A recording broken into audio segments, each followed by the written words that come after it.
शुभ्रवस्त्रांता या वीणावर दंडमंडितकरा या श्वेत पद्मासना या ब्रह्माच्युत शंकर प्रभृतिभिर् देवै सदा वंदिता सा मां पातु सरस्वती भगवती निःशेष जाड्यापहा. आज मी तुम्हाला संत बहिणाबाई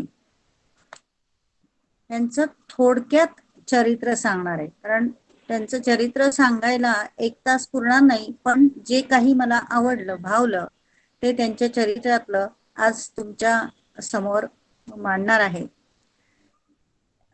संत बहिणाबाईंची पुण्यतिथी घटस्थापनेच्या दिवशीच होऊन गेली आणि त्या निमित्ताने हे मी तुम्हाला सांगायचं नियोजन केलं होतं. अनेक महाराष्ट्रीयन संतांच्या जन्माने पवित्र झालेली भूमी म्हणजे विदर्भ आणि मराठवाड्याची भूमी आहे. उदाहरणच द्यायचं झालं तर संत गुलाबराव महाराज, संत गजानन महाराज, संत एकनाथ महाराज, संत बहिणाबाई ह्या सर्वांनी त्यांचं जीवन म्हणजे फुलासंगे मातीस वास लागे किंवा चंदनाच्या परिसरातील झाडांनाही चंदनाचाच सुगंध येतो, त्याप्रमाणे त्यांच्या पदस्पर्शाने महाराष्ट्राची ही संपूर्ण भूमी पवित्र, सुगंधित व ज्ञानगंगेच्या अमृतधारांनी चिंब झालेली आहे. हे तुम्हाला हे सगळं बहिणाबाईंचं किंवा इतर संतांचं चरित्र वाचताना नक्कीच जाणवेल. त्यांच्या पवित्रतेने अनेक मरगळलेल्या पिढ्यांना संजीवनी मिळवून त्या फुलकित झालेल्या आहेत. त्यातच बहिणा नावाची ही बिजली 16व्या शतकात आपल्या तपस्येने चमकून गेली. वैजापूर तालुक्यातील रंगाऱ्याचं देवगाव म्हटलं जातं अशा गावी ही दीपकलिका इसवी सन 1618 साली उमलली. कुलकर्णी घराण्यातील मौनस गोत्राचे पिता आऊजी आणि माता जानकी ह्यांना ह्या कलिकेच्या उमलण्याचा अतिशय आनंद झाला. बघा, 1618 साल म्हणजे 400 वर्षापूर्वी सुद्धा असे पण आई वडील होते की मुलगी झाली की खूप आनंद मानत असत. तसंच ह्या बहिणाबाईच्या जन्माने तिच्या आई वडिलांना खूप आनंद झाला होता. त्यामुळे त्यांनी तिचं बारसं खूप थाटामाटात केलं आणि बहिणा या नावाने ती कळी विकसित होऊ लागली. बारशाचा समारंभ झाल्यानंतर पिता आऊजी अरण्यात जात असताना वेरूळ गाव तुम्हाला माहिती आहे, वेरूळच्या वाटेवर पितांबराच्या गाठीत बांधलेली एक मोहर त्यांना मिळाली, म्हणजे बहिणाच्या वडिलांना. आणि मुलीचे बारसे झाल्या ही मोहर सापडल्यामुळे मुलगी मोठी भाग्याची आहे अशीच चर्चा सगळीकडे होऊ लागली. तशातच विश्वेश्वर नावाचा एक ज्योतिषी ब्राह्मण आला. त्या बहिणाच्या वडिलांनी म्हणजे आऊजींनी बोलवून घेतलं आणि ह्या ब्राह्मणाने ही तेच सांगितलं की मुलगी मोठी भाग्याची होईल आणि तिच्या योगे तुम्हा सर्वांचं कल्याणच होईल. ती देवभक्त असून दीर्घायुषी ठरेल. तिच्या जन्मा अगोदर आऊजीने लक्षतीर्थावर अनेक वर्ष शिवाचे अनुष्ठान चालविले होते. कारण बरेच वर्ष आऊजी आणि जानकीला संतती नव्हती. ही बहिणा झाल्यानंतर त्या दाम्पत्याला एक भाऊ पण झाला. आता ज्या वयात बालपण अनुभवायचं, खेळायचं, बागडायचं, बाळाचं गोड गोड बोलणं ऐकायचं, त्याच वयात आऊजी आणि जानकीनं ह्या बहिणाच्या 3ऱ्या वर्षी एका प्रौढ कर्मठ अशा 30 वर्षाच्या बिजवराशी रत्नाकर पाठक या नावाच्या बिजवराशी विवाह लावून दिला. केवढी विसंगती. तरी बहिणा स्वतःच्या आत्मचरित्रात म्हणते, द्वितीय संबंधी वरुषा वर्षाच्या तिसाचा नवरा भाग्याचा ज्ञानवंत. काही बिचारीला कळतच नव्हतं, पण जेव्हा कळायला लागल्यावर आत्मचरित्र लिहिलं तेव्हा सुद्धा ती मागचं जे काही घडलं आहे त्याला ती दोष देत नाहीये, तर ती नवरा भाग्याचा ज्ञानवंत असं रत्नाकर पाठक यांना म्हणते तिच्या पतीला. आणि स्वतःतील आंतरिक सामर्थ्य आणि कोणतीही उपरोधिक भाषा त्या आत्मचरित्रामध्ये दिसत नाही. त्या काळचं सासरचं वातावरण मात्र कर्मठपणाचं, व्रतवैकल्य, सोवळं ओवळं हे सगळं बहिणाने सहन केलं. हे रत्नाकर पाठक शिरूर गावचे.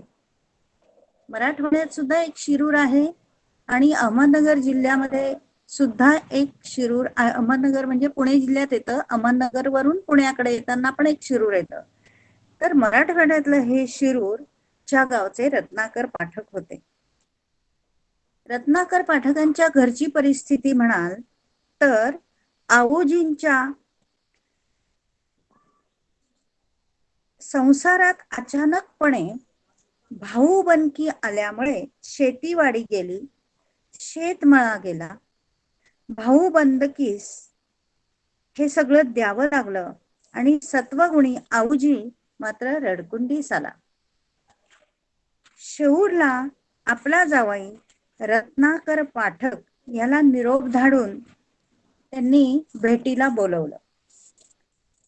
रत्नाकर पाठक हा धाडसी, व्यवहारकुशल, चतुर असा होता.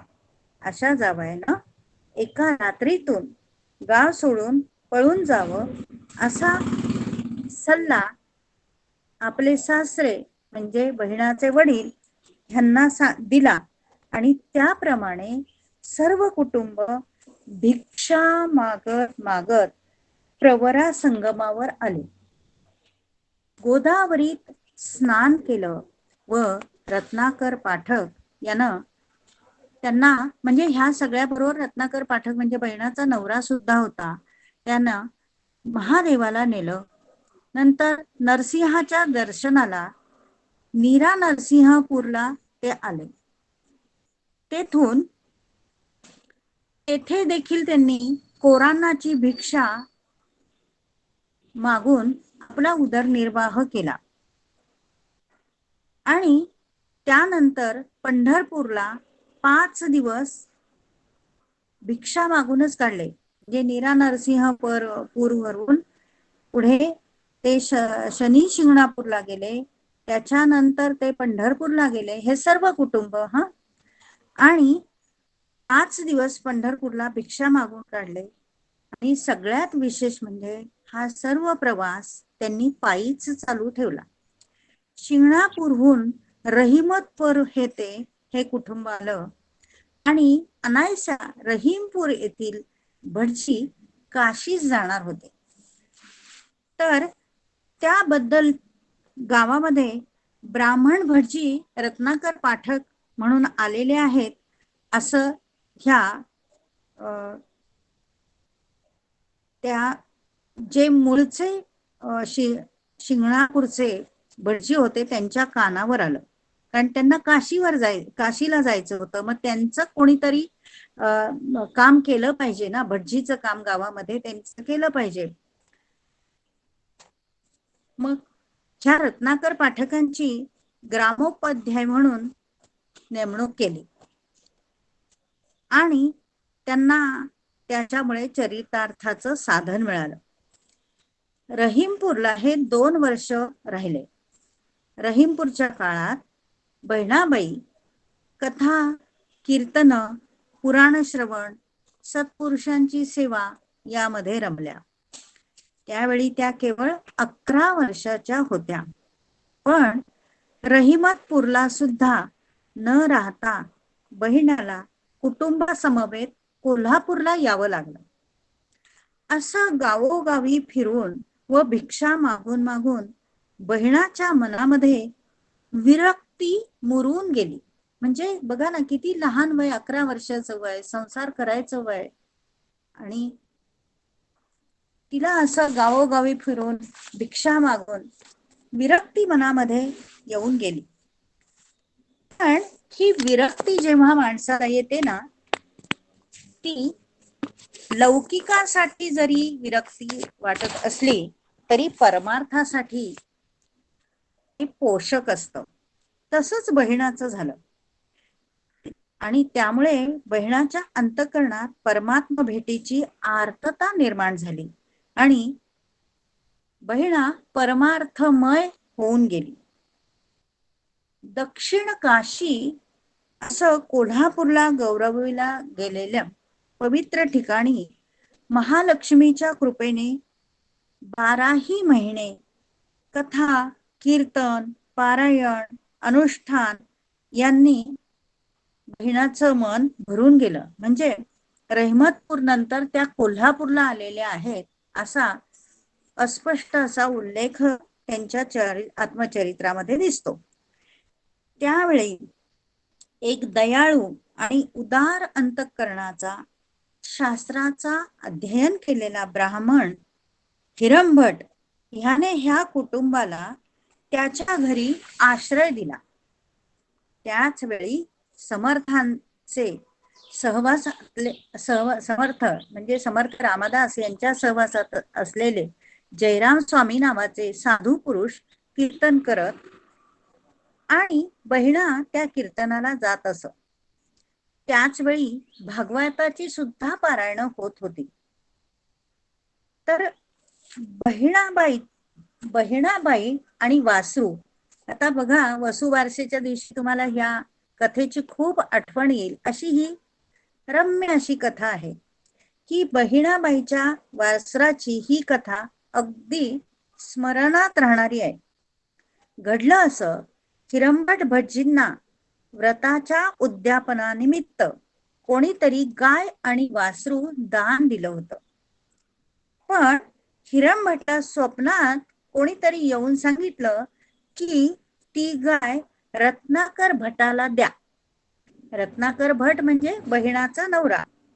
आणि तेव्हापासून बहिणा त्या गायीची सेवा करू लागली व बहिणाचे आई वडील त्या गायी आणि वासरासाठी चारा आणायला म्हणून बाहेर जाऊ लागले. आता ह्या कुटुंबामध्ये बहिणा, रत्नाकर भट, आई, वडील आणि गाय आणि वासरू एवढं मोठं कुटुंब हे झालं. बहिणा, वासरू आणि गाय यांच्यामध्ये एक गूढ नातं निर्माण झालं. बहिणाशिवाय ते वासरू खात पीत सुद्धा नसत. वासरू देखील बहिणानेच गायी जवळ न्यायला पाहिजे असा हट्ट धरून बसे. गंगेवर गेलं की वासरू पण बहिणाबरोबर गंगेवर जात असत. कीर्तन प्रवचनाला देखील ते वासरू बहिणाबरोबर कीर्तन ऐकायला जात. करुणा कीर्तन ऐकताना, कीर्तनाचे सुद्धा वेगवेगळे प्रकार आहेत, त्यामध्ये करुणा कीर्तन ऐकताना त्या वासराच्या डोळ्यात देखील पाणी येत असे. जणू काही भगवद्गीतेतल्या 6व्या अध्यायात सांगितल्याप्रमाणे हे वासरू म्हणजे योगभ्रष्ट आत्माच आहे की काय असं वाटतं. एकदा जयराम स्वामींचं कीर्तन कोल्हापूरला चाललं होतं. बहिणा पण ह्या कीर्तनाला वासरासह गेली होती आणि ते वासरू टवकारून ते कीर्तन ऐकू लागलं. सर्वांच्या तो चर्चेचाच विषय होऊन गेला. सर्व श्रोतृवर्ग हा पूर्वजन्मीचा कोणीतरी हरिभक्त आहे, हा योगभ्रष्ट आहे, पूर्वजन्मी ह्याच्यावर हरिभक्तीचे संस्कार झालेले असले पाहिजेत असे उद्गार काढू लागले. आणि एका कार्तिकी एकादशीला कीर्तन होतं. कीर्तन अगदी रंगात आलं. कीर्तनात गोसावी बुवांनी अशी काही कथा सांगितली की बहिणाला रडूच कोसळलं. सर्व श्रोतृवर्ग बहिणाकडे पाहू लागला. तिच्या रडण्याचं कारण होतं की त्या वासराला कीर्तनातून बाहेर घालवून दिलं होतं गावकऱ्यांनी. कारण कीर्तनाला कोणी वासरू बसतं का असं गावकऱ्यांचं मत होतं, म्हणून त्याला अक्षरशः हकलून दिलं होतं. आणि सर्व बायका, कीर्तनाला आलेल्या सर्व बायका बहिणालाच बोलू लागल्या. इकडे बाहेर वासरू सुद्धा हंबरडा फोडून रडत होतं. हे सर्व जयराम स्वामींना कीर्तन करत असताना ऐकू येत होतं. त्यांनी ताबडतोब वासराला आत घ्यायला सांगितलं. बहिणाच्या शेजारी बसल्यावर ते वासरूही ओरडायचं थांबलं. आणि स्वामींनी हा प्रकार पाहून गजेंद्र मोक्षाचं आख्यान सांगितलं व कीर्तन संपल्यावर बहिणाने जयराम स्वामी बुवांच्या पायावर डोकं ठेवून नमस्कार केला, वासरालाही नमस्कार करविला आणि स्वामींनी वासराला कुरवाळलं. परंतु इकडे वेगळाच प्रकार झाला. बहिणाचे पती गंगा स्नानाला गेले होते दुसऱ्या दिवशी. त्यावेळेला मीराबाई नावाची एक स्त्री भेटली. तिने कीर्तनातील प्रसंग रंगून रंगून रत्नाकर भट्टाला सांगितला आणि असं रंगवून सांगितलं की तिच्यामुळे सगळ्या बायकांनी तिला बोललं, सगळ्या बायकांना डिस्टर्ब झाला, म्हणजे सगळ्या बायका वैतागल्या होत्या. वासराला कोणी कीर्तनात नेतं का असं सगळं प्रकरण रंगवून रंगवून सांगितलं. त्याच्यामुळे रत्नाकर भट्टाच्या तळपायाची आग मस्तकात गेली. रत्नाकर भट्ट म्हणजे बहिणाचा नवरा. आणि तो कोण होता? तो भटजी होता. तो विद्वान होता त्या काळात. त्याला वेदविद्याचं ज्ञान होतं. बहिणा इतका क्रोधाने भडकला हा रत्नाकर भट्ट की बहिणा देवाऱ्यासमोर बसून पूजा करत होती. तेथून तिला वेणीला धरून फरफटत बाहेर आणलं आणि बेदम मारलं. एवढं मारलं की ती मोठमोठ्यांनी किंकाळ्या फोडू लागली. ते ऐकून गाय आणि वासरू दोघेही हंबरडा फोडू लागले. एका सती साध्वीला दिलेल्या वेदनाबद्दल घर मालक हिरंभटाला ते सहन झालं नाही. त्यांनी सांगितलं, क्रूर, अत्याचारी आणि अविवेकी माणसाचा सहवास मला नको. कारण हिरंभटाच्या घरामध्ये ह्यांना आश्रय दिला होता, जागा दिली होती राहायला. त्यांचा मला सहवास नको. आत्ताच्या आत्ता तुम्ही घर सोडून जा, असं हिरंभटाने या फॅमिलीला सांगितलं. बहिणा त्या मारपिटीमुळे तर बेशुद्धच पडलेली होती आणि गाय वासरू पण इकडे खंगत पडलेले होते. त्यांनी अन्नत्याग केला होता गाय वासरांनी. बहिणाला 8 दिवसांनी बरं वाटलं आणि बरं वाटल्यावर तिने त्यांना पुन्हा चारा खाऊ घातला.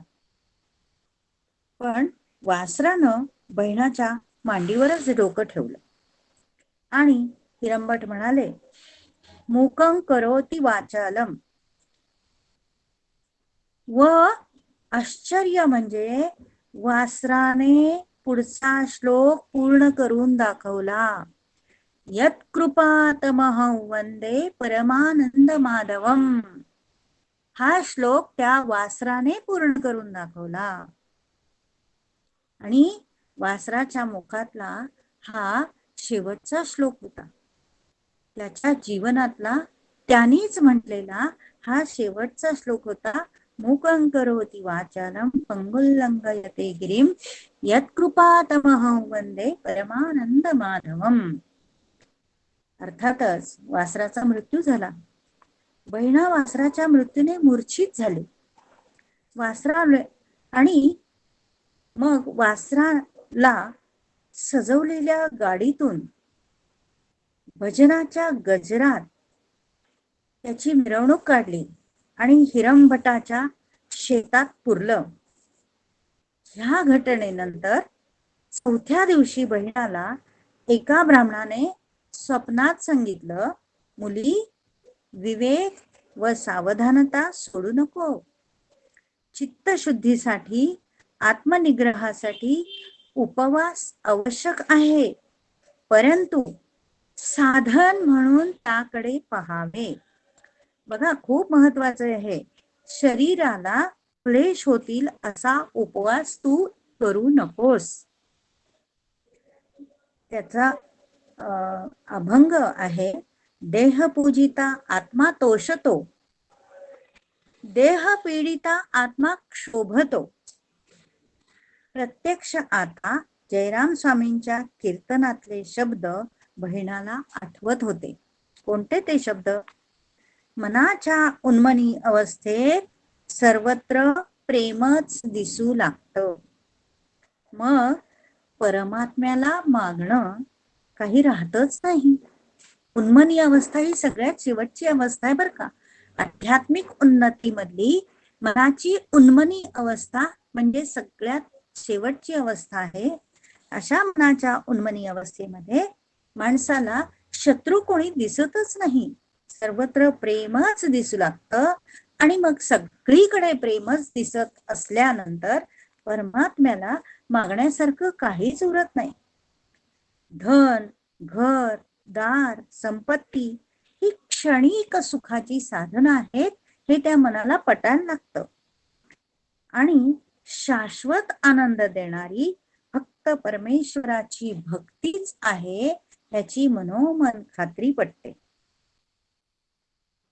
हे वासराच्या प्रसंगावरून बहिणाची आध्यात्मिक उन्नती घडल्याचा पुरावा त्यांच्या आत्मचरित्रातून आपल्याला दिसतो.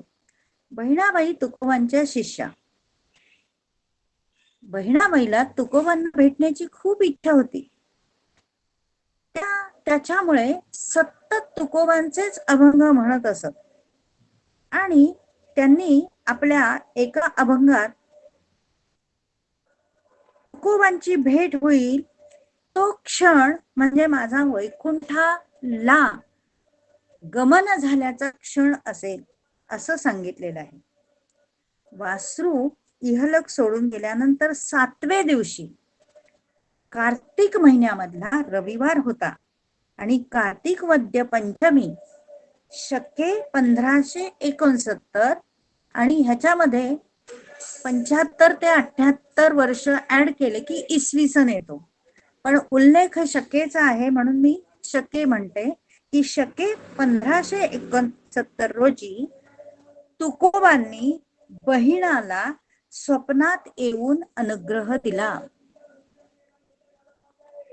कार्तिक वद्य पंचमीच्या दिवशी हिला बहिणाला तुकोबांचा अनुग्रह मिळालेला आहे. प्रत्यक्षात भेट झालेली नाही.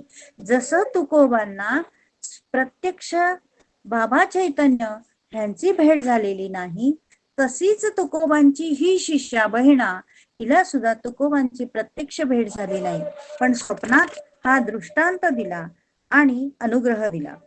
तिच्या मस्तकावर तुकोबांनी हात ठेवला आणि बहिणाने अद्वैत स्थिती अनुभवली. ती म्हणजे तुकोबा बोलतात तेव्हा पांडुरंग दिसतो, जे चक्क साक्षात पांडुरंगाने बहिणाच्या डोक्यावर हात ठेवल्याचा भास तुकोबांच्या त्या प्रतिमेतून बहिणाला झाला.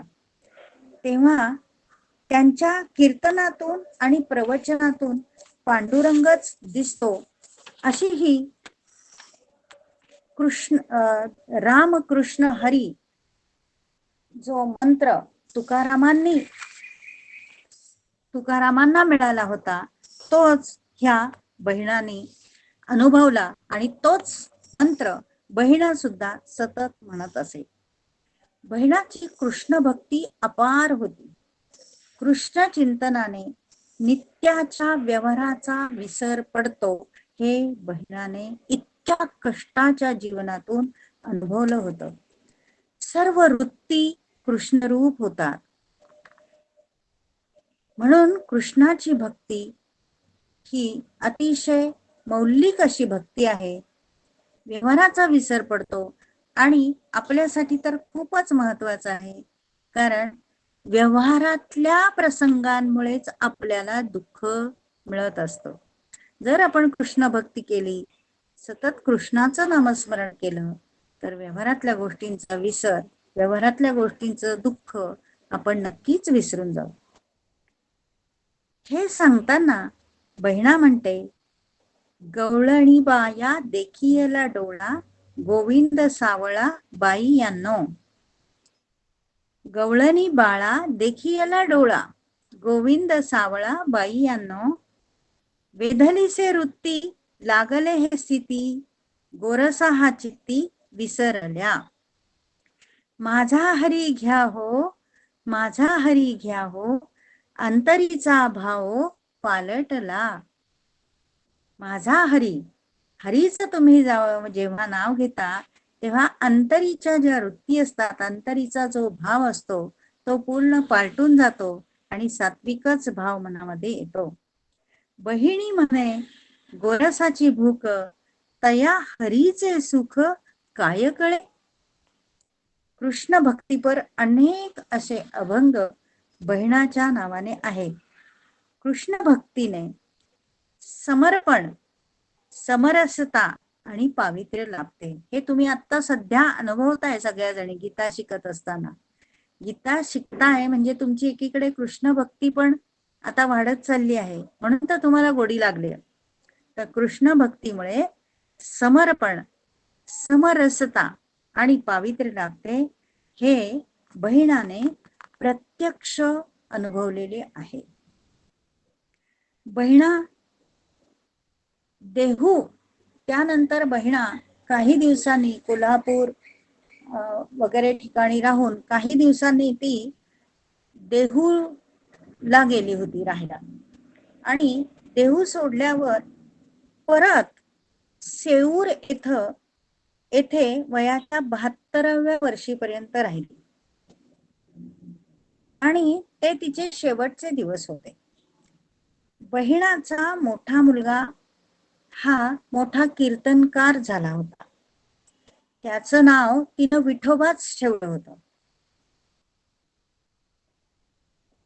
आणि त्या विठोबाचं लग्नही झालं होतं, पण त्याची पत्नी बहिणा वैकुंठवासी होण्याच्या अगोदर 18 दिवस गेली आणि ती कोपरगाव, अहमदनगर जिल्ह्यामध्ये कोपरगाव जवळ शुक्लेश्वर ह्याच्यापाशी तिचे सर्व क्रियाकर्म ह्या विठोबाने केले आणि तिच्या 13व्या दिवशीच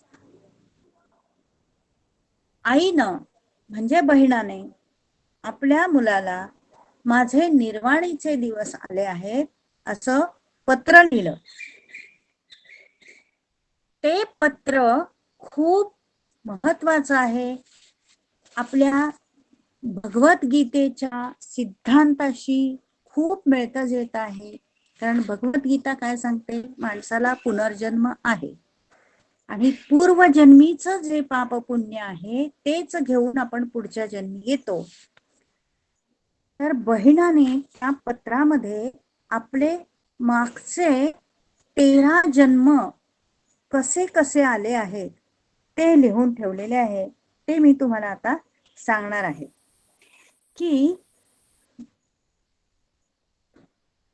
विठोबा, अरे आज त्रयोदशी, मध्ये 2 दिवस गेले की अश्विन शुद्ध प्रतिपदा येते. मग अशीच मी तुम्हाला सांगितलं की घटस्थापनेच्या दिवशी बहिणाचा स्मृती दिन असतो, बहिणाची पुण्यतिथी असते.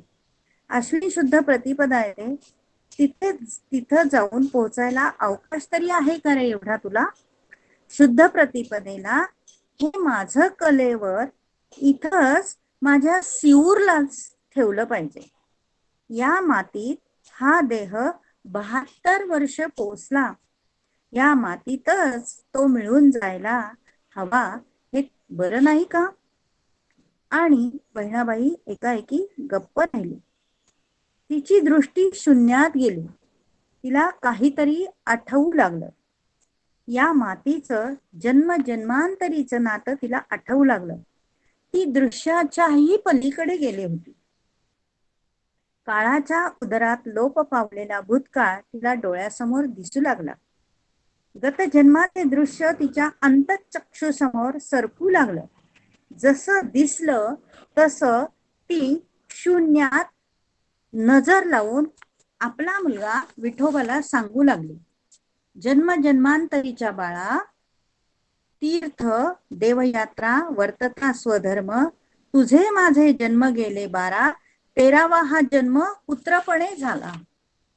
नाही तुझी तुला आठवण, 13 जन्म तुझा माझा असे संग, अद्वय अभंग एकनिष्ठा, पतिव्रता धर्म आमुचा सांगती, बोलत गती ग्रंथ वाढे.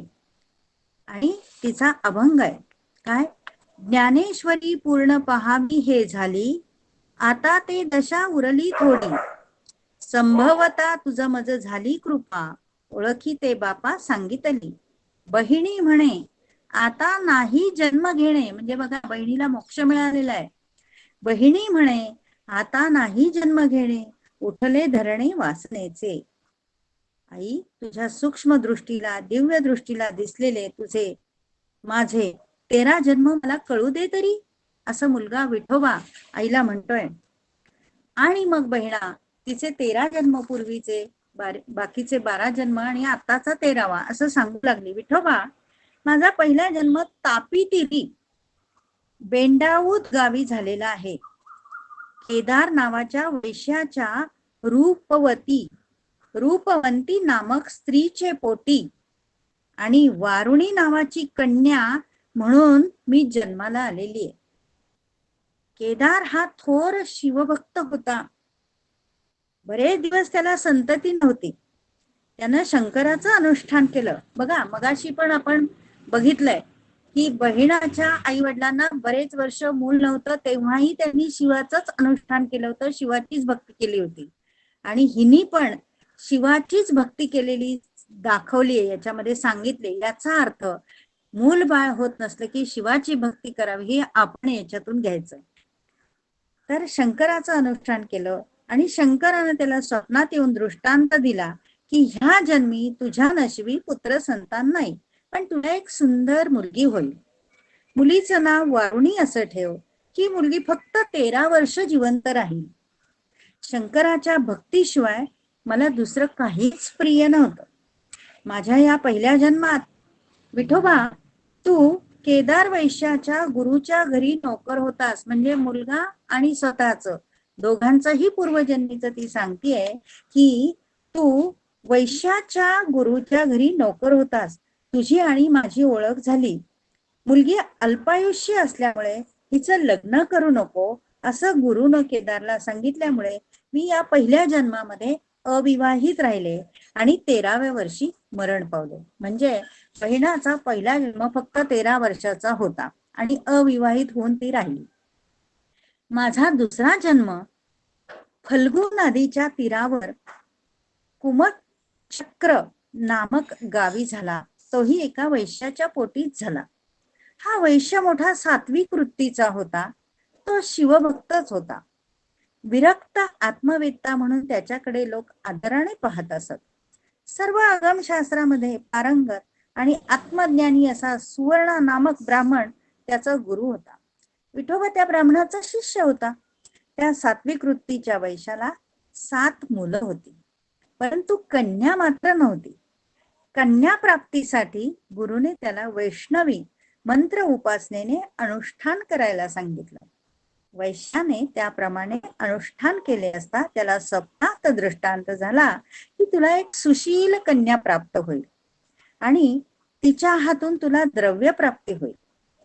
ही कन्या तुझ्याजवळ फक्त 28 वर्ष अविवाहित स्थितीत राहून ईश्वर भक्ती करेल.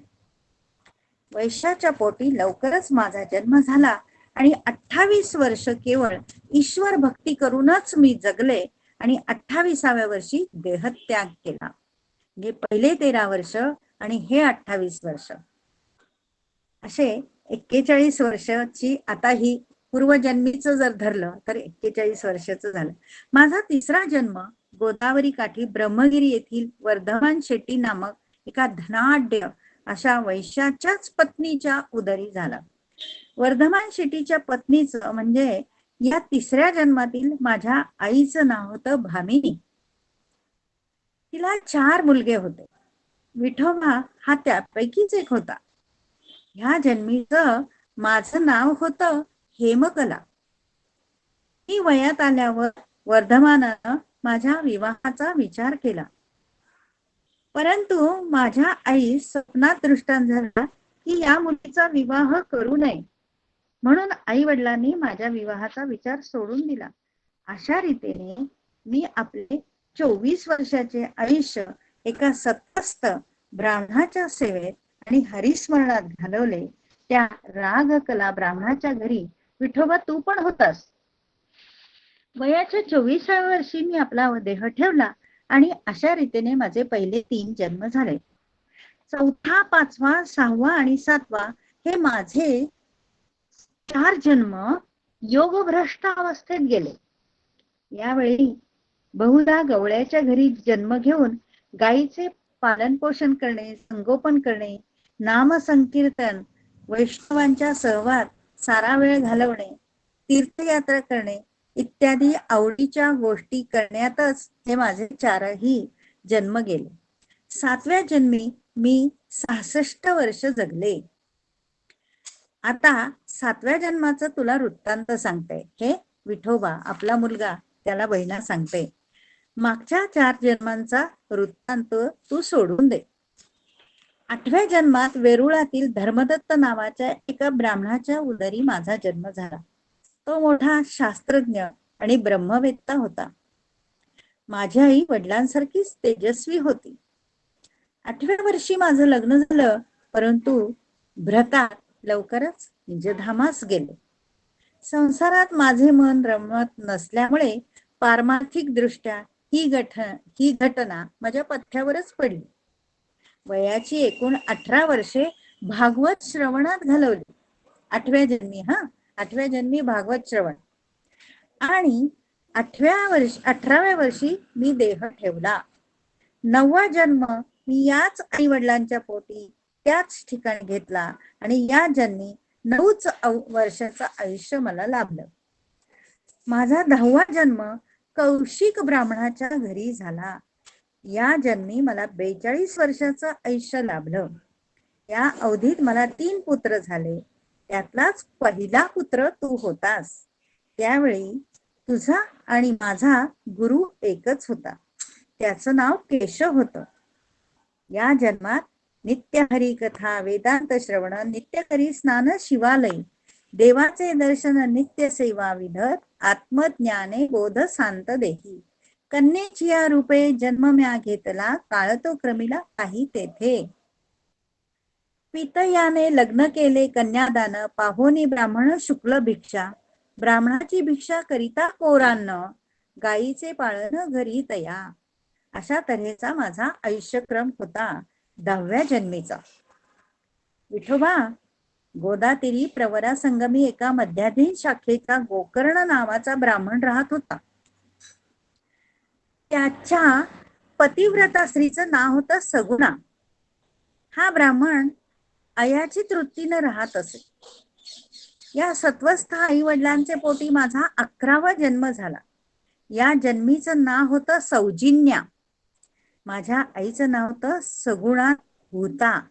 मी 7 वर्षाची होताच एका योगी पुरुषाशी माझं लग्न झालं. तोच माझा गुरु होता. योगेश्वर असं त्याचं नाव होतं. तो मोठा योगी होता आणि त्याला सर्व सिद्धी अनुकूल होत्या. मी त्याची मनोभावे सेवा करून त्यांना प्रसन्न करून घेतलं होतं.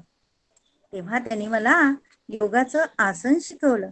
याही जन्मी तू माझ्या पोटी जन्मला होतास. म्हणजे 11व्या जन्मी सुद्धा विठोबा होताच. माझा 12वा जन्म लाखखडी नावाच्या गावी झाला. 3.5 नद्यांपैकी शिवनदीचे तीरी महाउग्र संगमस्थळी हे गाव आहे. त्या गावी एक अनुष्ठानी ब्राह्मण राहत असे. रामचंद्र हे त्याचं नाव आणि जानकी हे त्याच्या पत्नीचं नाव. बघा काय योगायोग आहे हो. रामचंद्र आणि जानकी पत्नी, त्यांना 2 पुत्र होते.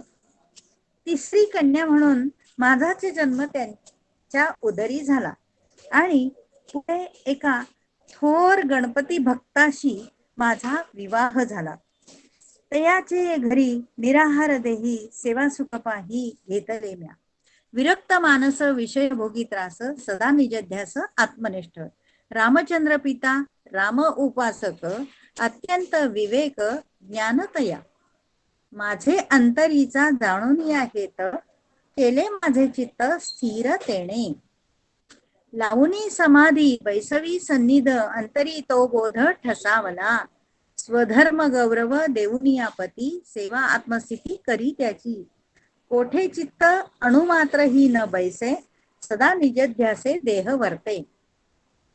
अशा रीतीने 12व्या जन्मी माझ्या पारमार्थिक जीवनाचा खूपच विकास झाला. बघा आपण गीतेमध्ये हेच शिकतोय. पूर्वाभ्यासेन तेनै वर्यते यवशोपि सहा.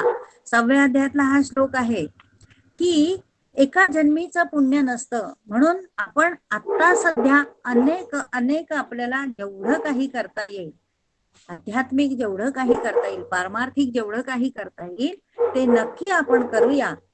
म्हणजे तो ठेवा आपल्याला पुढच्या जन्मी मिळतो, त्याचा नक्की उपयोग होतो. या बहिणाच्या चरित्रावरून आपल्याला हे नक्की खात्री पटते. आता बहिणा काय म्हणते की खरं म्हणजे याच जन्मामध्ये विधेय अवस्था प्राप्त होऊन मला मुक्ती मिळायची होती, पण काही भोक्तृत्व शिल्लक राहिल्यामुळे मला 13वा जन्म घ्यावा लागला. म्हणजे मोक्षप्राप्ती म्हणजे काय हे 12 जन्म अनुभवल्यानंतर बहिणाने प्रत्यक्ष त्याचा अनुभव घेतला आहे. हे एका जन्मात मोक्षप्राप्ती होत नसते, त्याला मागच्या इतक्या जन्माचं पुण्य तिला उपयोगी आलेलं आहे. तर 12व्या जन्मात 36व्या वर्षी बहिणाने देह ठेवला. विठोबा, माझ्या 13व्या जन्माची हकीकत तुला माहित आहे. तुकोबारायांच्या कृपेनं या जन्मी मी मुक्त झाले. या भक्ती मार्गात येऊन मी उद्धरले आहे. जन्म मरणाच्या फेऱ्यातून मी सुटले. पण एक मात्र मनामध्ये सतत जाणवतं की मला पुन्हा जन्म मिळणार नाही. म्हणजे मी पुन्हा जन्म मिळणार नाही म्हणजे मला भक्ती सुख पुन्हा नाही मिळणार. तुकाराम महाराजांसारखेच विचार आहेत बहिणाचे सुद्धा. तुकाराम महाराज म्हणत होते की मला मोक्ष नको, पण मला पुन्हा पुन्हा भक्ती करायला मिळावी यासाठी मला पुनर्जन्म हवाय. भक्ती सुखाला मी पारखी होणार. माझ्या ज्ञानोबा माऊलीनं भक्तीला पंचम पुरुषार्थ मानलंय. त्या भक्तीसाठी तुकोबांनी सुद्धा पुन्हा जन्म मागितला. ती भक्ती मला हवी आहे. ते भक्ती प्रेम सुख मला हवं, म्हणून मी परमेश्वराला विनंती करते की मुक्तीपेक्षा मला तू पुन्हा जन्म दिलास, भक्ती सुख दिलंस तर मी कृतकृत्य होईन. माझ्या ज्ञानोबा माऊलींनी या भागवत मंदिराचा पाया रचला आणि माझे गुरु तुकोबा त्या मंदिराचा कळस झाले. आता तुम्हाला हा सगळ्यांना अभंग माहिती असेल की हा जो अभंग रचलेला आहे तो ह्या बहिणाने रचलाय. कोणता? संत कृपा झाली इमारत फळा आली, ज्ञानदेवे रचिला पाया उभारिले देवालया. नामातयाचा किंकर तेने केला हा विस्तार, एका जनार्दनी खांब ध्वज दिला भागवत, तुका झालासे कळस भजन करा सावकाश. म्हणजे भागवत धर्माचा विकास, भागवत धर्म आत्ता जो आपल्याला दिसतोय तो कसा कसा मोठा होत गेला, तर ज्ञानदेवे रचिला पाया. ज्ञानदेवांनी त्याचं पहिले पाया रचलेला, पहिली उभीट ज्ञानदेवांनी घातलेली आहे. आणि हा भागवत धर्माचं देवालय हे ज्ञानेश्वर माऊलींनी उभं केलेलं आहे. ज्ञानेश्वर माऊलींनी वारीची प्रथा पाडलेली आहे, भागवत धर्माची प्रथा. आणि भागवत धर्म म्हणजे तरी काय आहे? भागवत धर्म म्हणजे काय की एक तर सत्संग आणि नामसंकीर्तन, सत्संग आणि सर्व सर्व ठिकाणी परमेश्वर आहे ही भावना ज्याच्या मनात आहे तो भागवत धर्म. नामातयाचा किंकर म्हणजे नामदेव, संत नामदेवांनी त्याला पुढे आणलेला आहे त्या धर्माला. त्याने केला हा विस्तार, त्यांनी विस्तार केलाय. एका जनार्दनी खांब म्हणजे संत एकनाथ आणि जनार्दन महाराज यांनी त्याचा आणखी विस्तार केला, त्याचे खांब रचले, भागवत धर्माचे खांब रचले आणि ध्वज दिला, त्याला ध्वज दिला म्हणजे ती इमारत भक्कम केली. आणि या इमारतीचा कळस म्हणून म्हणजे सगळ्यात जास्त प्रचार, किंवा आपण कसं म्हणतो कळसाचं दर्शन झालं तरी ठीक आहे, म्हणजे कळस म्हणजे हे शेवटचा विस्तार जो केला आहे तो तुकारामांनी केला आहे. म्हणून तुका झालासे कळस भजन करा सावकाश. अनंत जन्मा यावं आणि या मंदिरात बसून परमेश्वराचं नामसंकीर्तन करावं, त्याचं प्रेम सुख अनुभवावं, यासाठीच जन्मोजन्मी मी ही तपश्चर्या करीत आलेली आहे, असं बहिणा स्वतःच्या अभंगात म्हणते. माझ्या या साऱ्या गतजन्मीचा जो इतिहास आहे, जसा माझ्या डोळ्यासमोर दिसला तसा मी तुला सांगितला. तुला सांगितलं म्हणजे विठोबा, त्याचा मुलगा, तिचा मुलगा, बहिणाचा, त्याला सांगितला. अजून कितीतरी माझ्या जन्माचं मागचं मला सांगता येईल. कित्येक संशय राहिले सांगता, त्वरा झाली चिंता अंतकाळी. विवेक ते शस्त्र अनुभव अंगीचा, असेल तो साचा अर्थ जाणे. अवघेची ते जन्म आठवती मज, अंतरीचे गुज मृत्यू वेळा. आरशात जसे दिसे प्रतिमुख, तैसे जन्म देख दिसती डोळा. लटकेची शब्द व्यवहारी मानिती, मूर्खतया प्रती बोलू नये.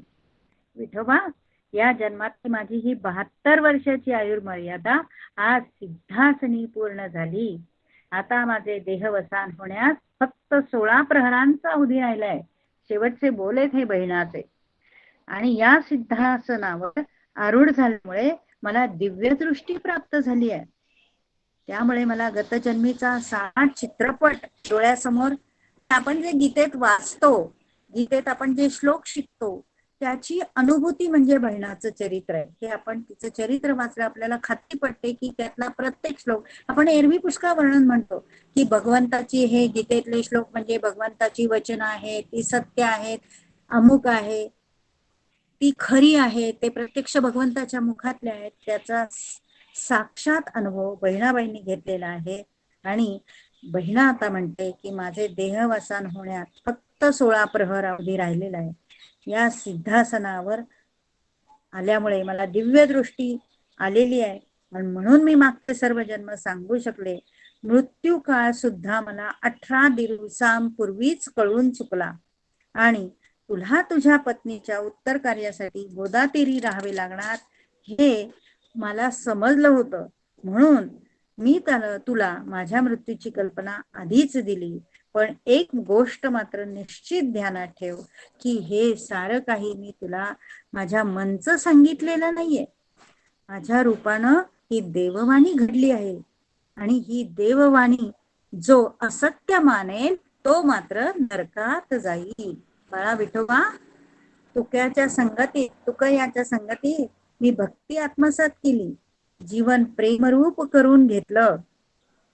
तसं योगियांच्या सहवासात मला योगाचं सुद्धा ज्ञान प्राप्त झालं, योगज्ञान झालं. त्याच बळावर आता या क्षणी सुद्धा वायूचं निरोधन करून मी मृत्युकाळची वाट बघत बसले आहे. आणि माणसानं मृत्यूसमयी आत्मनिष्ठ राहून भगवंताचं नामस्मरण करावं असं भगवद्गीतेत सुद्धा सांगितले, असं बहिणा म्हणते. म्हणजे बहिणीने सुद्धा भगवद्गीतेचा अभ्यास केलेला असलाच पाहिजे. त्याशिवाय, कारण तिथं लिहिलेलं काही नव्हतं, वाचन लिखाण काही नाही, पण कानावर आपण, मी दरवेळी तुम्हाला सांगते की आपल्या प्रत्येकाच्या अंतरातला परमात्मा जो आहे तो हे सगळं घेत असतो, कानाने घेत असतो, डोळ्याने घेत असतो, मुखाने घेत असतो. तसं बहिणा जरी शिकलेली नव्हती तरी कानाने तिने हे सगळं ग्रहण केलंय आणि तिच्या अंतरात्म्यातल्या परमेश्वराला तिने पूजलंय.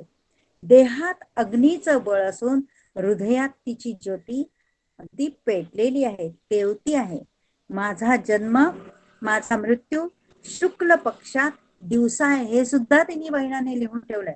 शुक्ल पक्षातला आहे, हल्ली उत्तरायण नाही हे मी जाणतेय. सद्गती मिळण्यासाठी उत्तरायणाचा काळ असावा असं सुद्धा भगवद्गीतेत सांगितलंय, असं बहिणा म्हणते. पण ज्याला सद्गुरूची कृपा झालेली आहे त्याला उत्तरायणाची काय गरज. उत्तराभिमुख आसन घालून मी प्राणनिरोधन करून आता बसले आहे. सद्गुरु स्मरणांच्या योगानं माझं 5ही योगांची सिद्धी मला प्राप्त झाली आहे. प्रपंच विन्मुख झालेल्याला उत्तरायणाचं महत्व नाही. ज्याचं मानस सर्वदा प्रपंच विन्मुख असेल त्याला नेहमीच दक्षिणायन असतं, हे वेदशास्त्र संमत आहे.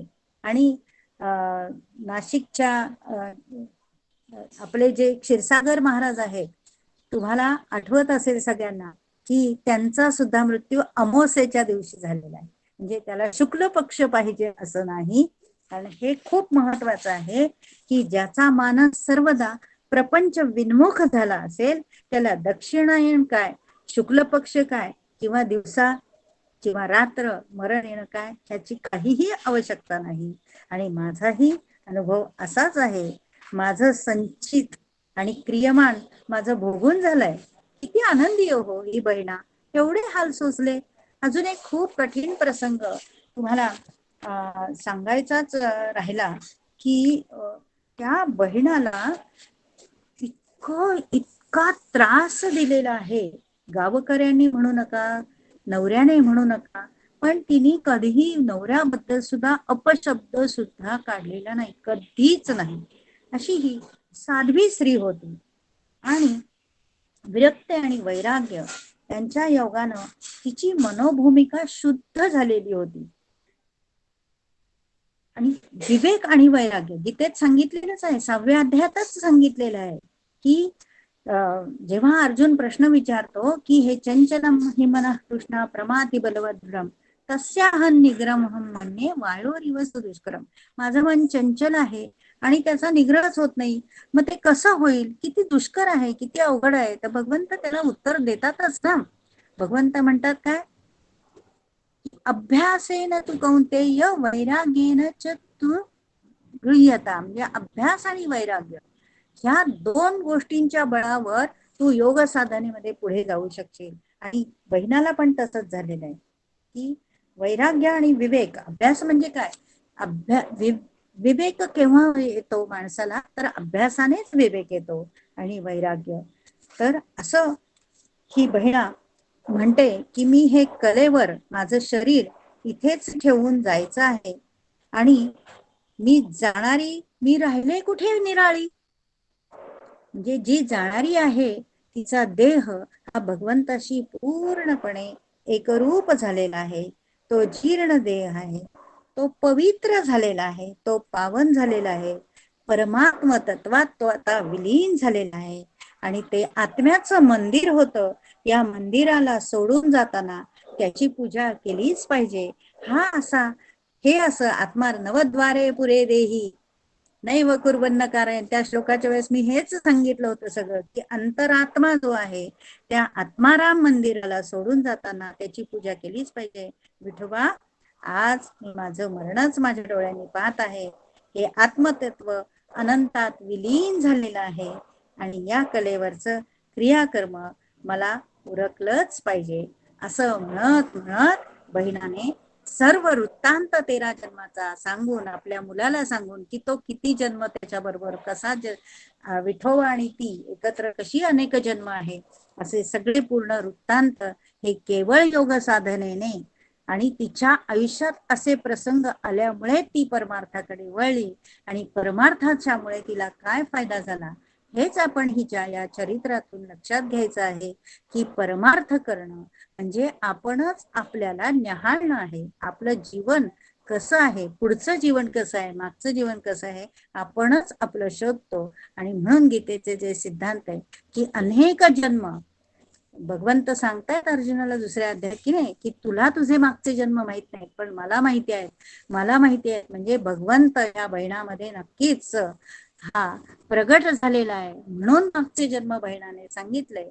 आणि हे आपण असं बहिणाचं चरित्र ते वासराशी संबंधित आहे, गायशी संबंधित आहे. म्हणून आपण प्रत्येकात परमात्मा असतो, परमेश्वर असतो हे बहिणाच्या चरित्रावरून पाहूया आणि वसुबारशीची पूजा बहिणाची आठवण काढून नक्कीच करूया. मी इथे थांबते. धन्यवाद.